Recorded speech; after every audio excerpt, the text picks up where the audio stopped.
Hello everyone. তো আজকের ভিডিওটা কোনো মিনি ব্লগ নয়। আজকের ভিডিওটাতে আমি তোমাদের সঙ্গে আমার লাইফের একটা ওয়ার্স্ট এক্সপিরিয়েন্স শেয়ার করব। তোমরা যদি আমার রিসেন্ট ভিডিওগুলো দেখে থাকো তাহলে হয়তো তোমরা জানবে যে আমি ট্রিপে গেছিলাম, আর সেই ট্রিপ থেকে ফেরার সময় আমার সঙ্গে ঘটে যায় একটা দুর্ঘটনা। গুয়াহাটি স্টেশন থেকে আমাদের ফেরার ট্রেন ছিল কাঞ্চনজঙ্ঘা এক্সপ্রেস। ট্রেনটা স্টেশনে ঢুকতে প্রায় অনেকটাই রাত হয়ে যায়, আর তারপর আমরা ট্রেনে উঠে খেয়ে দিয়ে ঘুমিয়ে পড়ি। ফোনটা সেদিন আমি আমার নিজের সাথে করেই নিয়ে শুয়েছিলাম, কিন্তু ভোর 4টের সময় আমার ঘুমটা ভাঙে আর আমি উঠে দেখি আমার ফোনটা নেই। আসলে আমরা নর্মাল স্লিপারে ট্রাভেল করছিলাম, আর যখনই স্লিপারে আমরা ট্রাভেল করি তখন কেউ না কেউ জেগে থাকে, সবাই একসঙ্গে ঘুমিয়ে পড়ে না। কিন্তু সেদিন জানি না কেন সবাই ঘুমিয়ে পড়েছিল। ফোনটা নিয়েছিলাম, এখনো 1 বছরও হয়নি। ফোনটা যে এইভাবে আমার কাছ থেকে চুরি হয়ে যেতে পারে এটা আমি কখনো ভাবতেই পারিনি, কারণ আমার সঙ্গে এরকম আগে কখনো হয়ইনি। 2025-এর জুনের 15 তারিখে ফোনটা কিনেছিলাম, আর ফোনটা আমার চুরি হয় 2026-এর মার্চের 15 তারিখ। ট্রেনেতেই আমরা হেল্পলাইনে কল করি, সেখান থেকে দুজন ইন্সপেক্টর এসে একটা ফর্ম দিয়ে যান, আর তার পরে স্টেশনে আবার দুজন ইন্সপেক্টর এসে ফর্মটা জমা নিয়ে যান আর বলে যান যে আপনারা যে স্টেশনে নামবেন সেইখানে নেমে একটা জিটি করাবেন। সেই অনুযায়ী বর্ধমান স্টেশনে নেমে আমরা জিটি করাতে যাই, কিন্তু সেখানে আমাদের জিটি নেওয়া হয় না।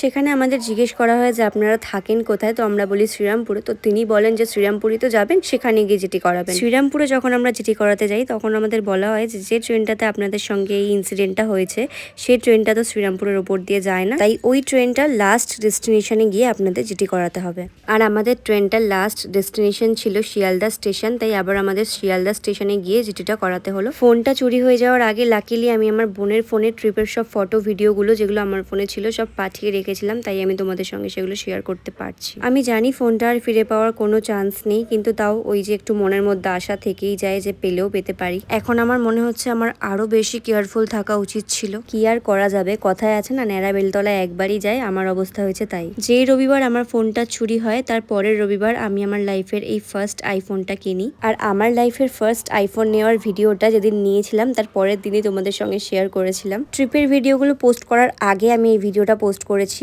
তারপর আমি আমার নতুন ফোনে ট্রিপের ভিডিওগুলো সব নিয়ে এডিট করে পোস্ট করেছি। সত্যি কথা বলতে দেখো, ফোন তো আমাকে নিতেই হতো, তবে আইফোন নেওয়ার ইচ্ছেটা আমার আজকের না, এটা বহু দিনের ইচ্ছে। কিন্তু প্রথমে আমার স্টোরে গিয়ে 710-এর ল্যাভেন্ডার কালারটা খুবই ভালো লেগেছিল, ভেবেছিলাম এই ফোনটাই নেব, কারণ জানি না কেন প্রো মডেলের অরেঞ্জ কালারটা আমার একদমই ভালো লাগতো না। কিন্তু বলে না, শেষ পর্যন্ত ভাগ্যে যেটা লেখা থাকবে সেটাই হবে। কিন্তু হ্যাঁ, ফোনটা ওপেন করার সময় ফোনটা দেখে, কালারটা দেখে আমার যে ভাবতাম আমি যে অরেঞ্জ কালারটা ক্যাটক্যাট করবে, ভালো লাগবে না, পুরোপুরি আমার ভাবনাটা পাল্টে গেল। এত প্রিটি ছিল কালারটা, এত মিষ্টি ছিল। তবে হ্যাঁ, এই ফোনটা কিন্তু আমি নিতাম না, আমি 17-এ নিতাম ল্যাভেন্ডার কালারটা, কিন্তু আমার বাবা আমাকে বললো এই ফোনটা নিতে, অরেঞ্জ কালারটা, তাই আমি শেষ পর্যন্ত 17 প্রোই নিলাম। তাই এখন থেকে আমার চ্যানেলের ডেলি ভিডিও আসতে চলেছে, তো সাবস্ক্রাইব করে দিয়ে যেও।